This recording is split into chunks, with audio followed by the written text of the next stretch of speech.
मेरे मित्रों, मैं मिस्टर बुद्धि विनायक मिश्रा और विनायक हिंदुस्तानी सूरत भूमि से। मैं एक शिक्षक हूं और पिछले 11 साल से शिक्षा विभाग से हूं। और हमारे कई साथी ये लॉकडाउन में उनके ऊपर क्या बीती है, खास करके मैं बात कर रहा हूं प्राइवेट स्कूल्स और प्राइवेट टीचर्स की, ना कि सरकारी। हमारे एक मित्र हैं जिनका नाम है मिस्टर हितेश। वो इतने टेंशन में आ गए थे, भुखमरी का आलम आ गया था, वो लोन की किस्त जमा करना, बहुत सारे प्रॉब्लम्स थे, तो उनको इतना टेंशन था कि हार्ट अटैक आ गया। इसके लिए उनका स्टेटमेंट नहीं ले पाया मैं। लेकिन बाकी मेरे एक दो मित्र और हैं जिनका मैं स्टेटमेंट लिया हूं। और एक हमारे टीचर मिस्टर अभिषेक जी हैं और एक हमारे मिस्टर पवन जी हैं जो अपने स्टेटमेंट आपको दे रहे हैं। वाकई हकीकत है कि हमारे भारतवर्ष में सब पे ध्यान दिया गया, लेकिन एक जो प्रधानमंत्री, राष्ट्रपति, जज, कलेक्टर, मतलब हिंदुस्तान में या ऑल ओवर वर्ल्ड में जो सबको बुलंदी पे पहुंचाता है, तो सबसे पहली सीढ़ी होती है एक शिक्षक की, एक टीचर्स की। और उन टीचर्स की कोई कद्र न सरकार ने किया न सोचा, जबकि सबसे पहले सोचना चाहिए था। सरकारी स्कूल वाले तो अपना वेतन पा ही रहे हैं, लेकिन प्राइवेट स्कूल वाले कहाँ से पाएं। एक तरह से पेरेंट्स को फीस देने से मना कर दिया गया है, जिसके अनुसार मैनेजमेंट भी बोल रही है पैसा नहीं आएगा तो हम कहाँ से दें। जिसका मुख्य मुद्दा है कि कुछ लोग तो मजदूरी कर रहे हैं, कुछ सिक्योरिटी गार्ड की नौकरी कर रहे हैं, कुछ लोग छुप के यहाँ से 40 किलोमीटर दूर सचिन GIDC में जाकर समझ लो लॉरी खींच रहे हैं, मजदूरी का काम कर रहे हैं, डाइंग में काम कर रहे हैं, बेचारे 12-12 घंटे काम कर रहे हैं। ये आज शिक्षक की, ये आज उनके साथ ये आलम है। आप जरा दिल से सोचिए कि जो आपको आगे बढ़ाता है, जो इंस्पेक्टर बनाता है, कमिश्नर बनाता है, IAS, IPS, इस जितने भी बड़े बड़े पोस्ट हैं, शिक्षक ही उनको बनाता है। और आज उन्हीं के साथ ये दुर्दशा हो रही है। क्या कोई सोचने वाला है? क्या कोई इस विषय में जवाब देने वाला है? क्या इसका कोई सोल्यूशन है? क्या कोई इसका जवाब सरकार के पास है? मैं विनती करता हूं कि कृपया प्राइवेट टीचर्स पर कुछ ध्यान दिया जाए, क्योंकि पिछले 5 महीने से हम लोग भुखमरी से ग्रस्त हैं और मजबूरी में छुप के क्या मतलब कोई पहचाने न करे, ये तो मजदूरी कर रहा है। ऐसे बहुत सारे टीचर्स हैं कि मैं बयान नहीं कर सकता, क्योंकि इसमें शिक्षक की बदनामी होगी। और ठेला भी नहीं लगा सकते, सब्जी भी नहीं बेच सकते, क्योंकि उनके सम्मान मान की बात होती है। एक टीचर हैं, एक अध्यापक हैं, इसलिए करें तो क्या करें। और घर पे उनके अनाज का एक दाना नहीं। कैसे परिवार चलाया जाए, कैसे क्या किया जाए, आइए देखते हैं स्टेटमेंट हमारे बाकी सहयोगियों और साथियों का। आपका अपना भाई विनायक मिश्रा, सूरत भूमि से। मेरे सामने खड़े हैं वो माननीय श्री जी। आपका नाम क्या है? पवन कुमार शाह। पवन कुमार शाह जी। पवन कुमार शाह जी, आप एक अध्यापक हैं। तो लॉकडाउन जब लगा, अभी क्या कर रहे हैं? स्कूल तो बंद है। स्कूल बंद है, किस तरह परिवार का भरण पोषण कर रहे हैं। अभी एक गार्ड की सर्विस कर रहे हैं। मतलब एक टीचर होके इतना मतलब बुरे दिन आ गए कि गार्ड की नौकरी आप 12 घंटे की कर रहे हैं, कर रहे हैं जी। मजबूरी है तो कर रहे हैं। मजबूरी है तो मतलब प्राइवेट स्कूल के टीचरों की कोई सुनवाई नहीं है, कोई इज्जत नहीं है, कोई इज्जत नहीं है। मतलब एक शिक्षक जो राष्ट्रपति, प्रधानमंत्री, मेजर, कलेक्टर सिर्फ टीचर्स ही बनाता है, आज उन्हीं प्राइवेट टीचरों की कोई वैल्यू नहीं रह गई है। यही है।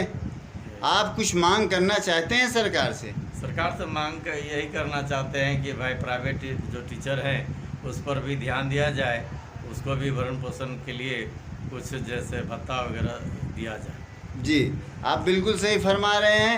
मैं भी यही कहना चाहता हूं कि सब तरफ ध्यान दिया गया, लेकिन एक गुजारिश है, मैं बुद्धि विनायक मिश्रा, अंतर्राष्ट्रीय गूगल पर आप सर्च कर सकते हैं AAKR आकार न्यूज़ विनायक MISHRA मिश्रा, आकार न्यूज़ विनायक मिश्रा या आकार न्यूज़ विनायक मिश्रा। यूट्यूब पे बुद्धि विनायक मिश्रा BRTS।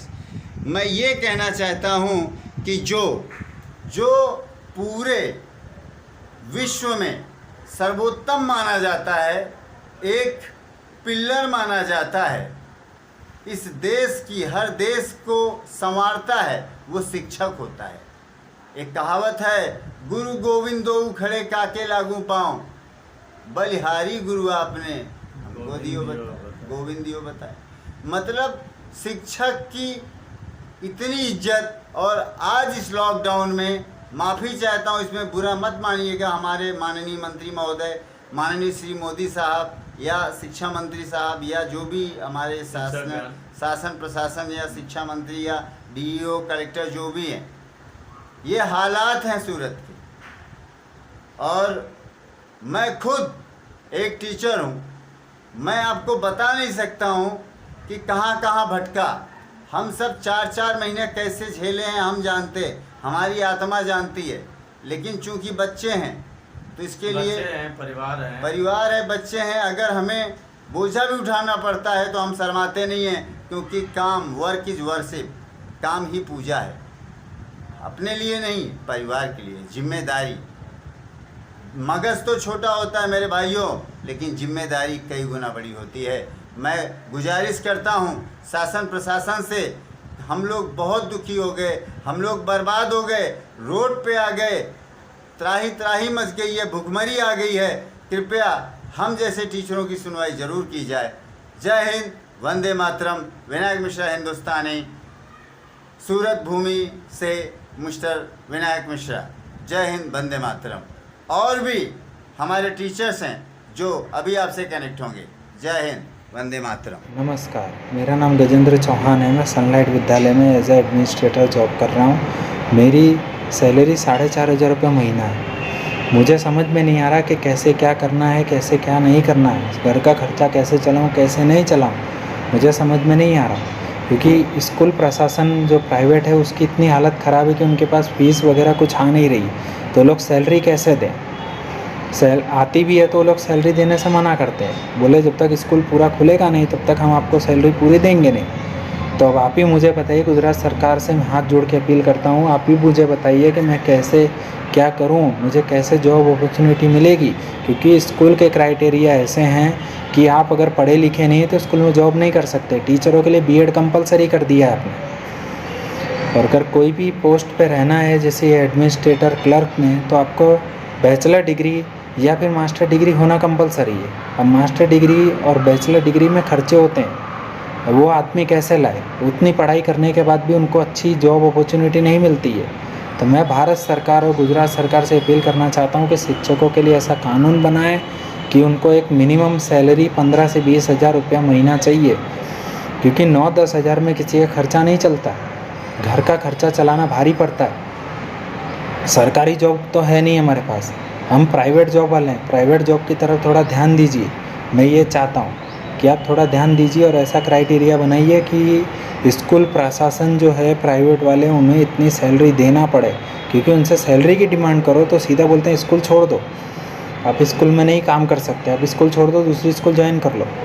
मैं इससे पहले MVS इंग्लिश एकेडमी में था, वहाँ भी मुझे अप्रैल की सैलरी नहीं दी गई। और जब भी मैं उनसे बात करता था तब एक ही वो बोलते थे जब स्कूल स्टार्ट होगा तब मिलेगी, और या तो नहीं भी मिलेगी, दोनों बातें करते थे। इसलिए मुझे जॉब छोड़नी पड़ी। और उस बीच में मेरा एक महीने तक मैं घर पे बैठा रहा। उसके बाद मुझे जून से सनलाइट विद्यालय में जॉब मिली। उससे पहले 3 महीने के दौरान मैंने गाड़ी का हफ्ता भी भरा है, 3,000 रुपया महीना। वो कैसे भरा है वो मैं जानता हूँ। बस मेरी यही अपील है गुजरात सरकार से कि वो थोड़ा शिक्षकों के प्रति अन्याय जो हो रहा है उसे ध्यान दें, उनकी सैलरी एक फ़िक्स करें कि आपको इतनी सैलरी देनी ही पड़ेगी स्कूल प्रशासन को बोल के। आप ऐसा कानून लाइए तभी हमारा कुछ होगा, नहीं तो हम कोई मतलब नहीं है हमारे लिए। हमें कोई जॉब अपॉर्चुनिटी अच्छी मिल नहीं रही है। पढ़ाई लिखाई सब हो चुकी है, मैं MCOM करके बैठा हूँ, पर मुझे उतनी अच्छी जॉब अपॉर्चुनिटी नहीं मिल रही है। 8,000, 10,000, 11,000, 15,000, ज़्यादा से ज़्यादा मुझे 12,000 तक की जॉब मिल रही है। और 12,000 में कुछ नहीं